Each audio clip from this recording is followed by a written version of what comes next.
Hi, I'm Vassili Angelblazer. Hi, I'm David Hilborn. Hi, I'm Bryan Johnson. Hi, I'm Bordeleau. And together, we are a team IN-CREDIT-BLE.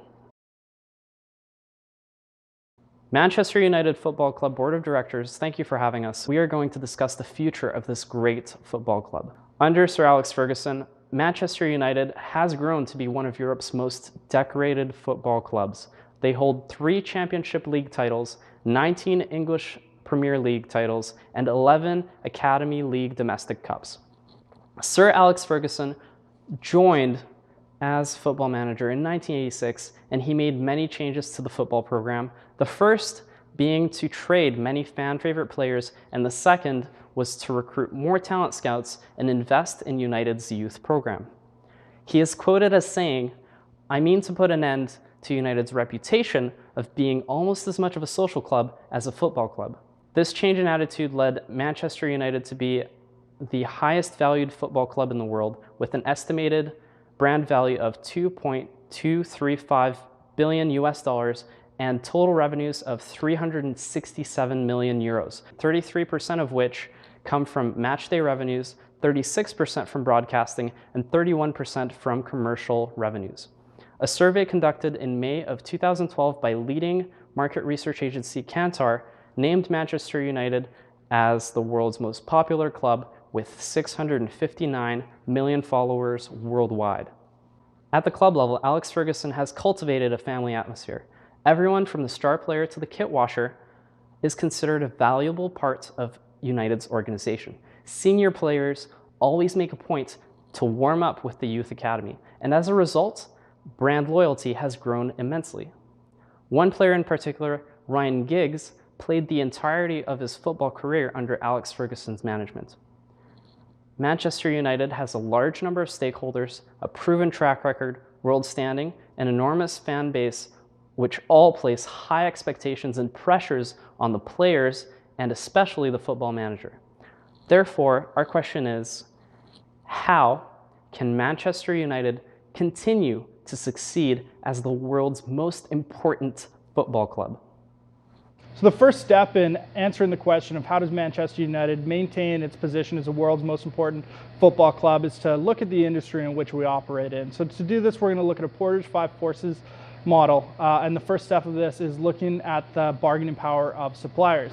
In our industry, the suppliers are the players because that's the product that we put out on the field. And obviously players with talent can demand a high amount of money from us, so they have very high bargaining power. Next, the threat of substitutions. And the threat of substitutions is higher than it's ever been, not only because of Manchester City nipping at our heels, but also because of the open markets around the world and the changes in technology, which makes it possible for our fans to sit at home on their computer and watch teams from any country in the world compete. There's also high bargaining power of buyers. So not only do they have these options, but they're willing to use their options now more so than ever. Loyalty in this sport is not what it once was, and if we don't put a winning team out on the field, our fans are more than happy to leave and go and cheer for Manchester City. And next, there's an increasing threat of new entrants into the market. We can see this with the growth in markets like Brazil, but most notably in North America. The MLS in North America is the fastest growing sports league, and if we don't act to maintain our position now, we may be losing players and fans to those clubs. Next, we're going to look at a SWOT analysis, which allows us to look internally at our strengths and weaknesses, as well as externally at our opportunities and threats. So the strength and the main strength of our club is our storied history and our household name recognition. This allows us to exert some power in negotiations to bring in players that want to play for our club. In addition, our strong coaching staff has really allowed us to be the team that we are. Over the last 25 years, we've won more domestic titles than any other team in the UK. And lastly, we have the highest brand value as estimated by Forbes in the world. Some of the weaknesses of Manchester United are the high amount of debt that we have from the leverage buyout that our owners partook in several years ago at about $70 million of interest per year with just over $340 million in earnings. It's over 20% of our cash flow needs to be paid out to cover our earnings, and with the times interest earned of nearly under 5, it does limit our options moving forward. And additionally, we have aging key personnel. Our coach is in his 25th year, and it's going to be very difficult for us if we don't make moves now to secure the future of our team.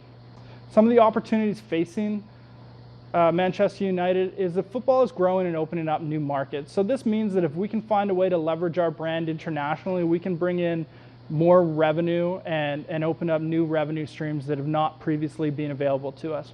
In addition, the trading markets now, because of the growth of the sport in the world, are larger than they've ever been. So there are better opportunities now for acquiring players than there ever have been. And lastly, the threats that are facing Manchester United is the increased competition from new leagues and the growth of leagues like the MLS, and the difficulty that we've now faced with managing fans' expectations. As I mentioned earlier, it's no longer about being a fan for life. It's very much about winning right now, or else risking losing your fan base. When creating our criteria for evaluating our alternatives, we have to keep in mind that who we put on the field and how we perform as a team will directly drive our income. Our first criteria point is maximizing our brand value and our stakeholder value. This helps with creating and maintaining a strong fan base, which is crucial and a common denominator behind every successful sporting team. To answer the question, how can Manchester United remain competitive, we looked at roster development options. The first is an acquisition strategy. Manchester United has had great success from trading players in the past. We're going to look at the pros and cons of purchasing known all-star players and the purchase of upside players with a lot of potential. The second is continued development strategy.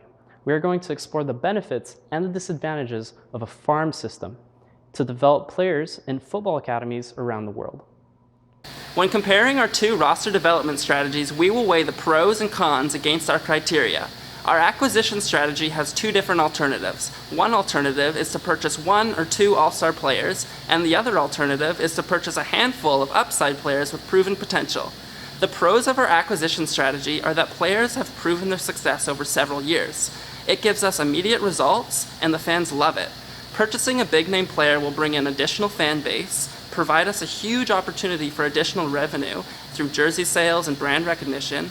And the cons of the acquisition strategy is that we have no control over the contract terms, and it is an expensive investment. Our development strategy is to invest in our farm system and try to create our own all-star. The pros of this strategy are that it provides us with a promising long-term outlook, it's relatively inexpensive, we decide the contract terms, and it builds trust in developing community ties. Because we will be training our own players from a young age, they will become loyal and dedicated to Manchester. The cons of this strategy are that there are no immediate results, and there is significantly more uncertainty. We have no control of the future of our youth players, and it is unlikely to develop an all-star. Overall, when we compare our two strategies against our criteria, we can see the acquisition strategy is the way to go. With the immediate change to our roster, we have a significantly higher chance at returning to a championship caliber team within the next 3 years. Unfortunately, this is a bit more expensive, so our revenue may take an initial hit. However, by creating an all-star roster, our return on investment will be significantly higher. Our brand value will increase, and our fans, the stakeholders, will be pleased. Overall, when we compare our two strategies against our criteria, we can see the acquisition strategy is the way to go. With the immediate change to our roster, we have a significantly higher chance at returning to a championship caliber team within the next 3 years. Unfortunately, this is a more expensive strategy, so our revenue may take an initial hit. However, by creating an all-star roster, our return on investment will be significantly higher. Our brand value will increase, our fans and the stakeholders will be pleased. Going with the development strategy, we won't see any immediate results, and that means it won't increase our chances at winning a championship in the next 3 years. It is a cheaper alternative, however, it has less return on investment because it does not help our brand recognition base nearly as much. As Vassili mentioned, we have two main strategies that we're looking at, either an acquisition strategy or a player development strategy. First, we're going to look at what an acquisition strategy really looks like. So of course, this strategy hinges on investing resources into trade management. But to do this, the important first step is to develop a profile of what we believe a winning team should look like. So once we've developed that profile based on different characteristics, then we can look as a team to what's available in the market and fill in our desired profile to put a winning team on the pitch. The next strategy is a development strategy. And this hinges on two factors. The first being prospect identification, and then of course prospect development.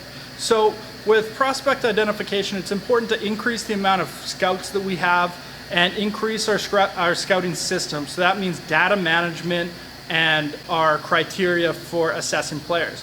And with prospect development, it's important to look at new options that are available to us that weren't available before. And this could mean foreign franchising and have Manchester United teams in leagues around the world so that we can start to build a base of players, not just from the UK, but all over the world. And what's important with this strategy as well is to make sure that no matter where they are around the world, they're getting the right experience on the field. So part of that player development strategy means that we need to make sure that our youth players are playing in tournaments constantly and getting coaching and advice from our first team. To begin implementing the acquisition strategy of acquiring new players, we must first decide our desired team profile. To do this, we must choose players with the right characteristics that'll match our team profile. As you can see, we have rated different types of players against their perceived skill, cost of purchasing, experience, and level of difficulty it will be for our scouts to find these players in different leagues. If it was easy to find the next Messi, we'd already have one. Our desired composition would be 15% rookies, 35% high ceiling, 10% all-stars, and 40% veterans. We went with this composition because it best matches our team profile. The veterans are the players who can motivate in locker rooms and act as an on-field coach in tight situations. The all-stars are the key to our immediate success. They're the types to lead us to win important games and draw huge fan bases. The high-ceiling players will give us the opportunity to recognize skill level at an early stage with the hopes of getting a high return on investment. The biggest portion of our salary cap will be spent on these all-stars because we believe this shows a demonstration for our desire to win championships. We will also be allocating a large portion of high-ceiling players with hopes of striking gold and finding that next Messi or Ronaldo. In conclusion, Manchester United has a large customer base and growing youth football academies to maintain a strong team roster. As the world's most important football club, we have the momentum to innovate and remain dominant. Acquisition strategies allow us to gain new fans that carry over with the player in addition to the merchandising sales and the experience on the field.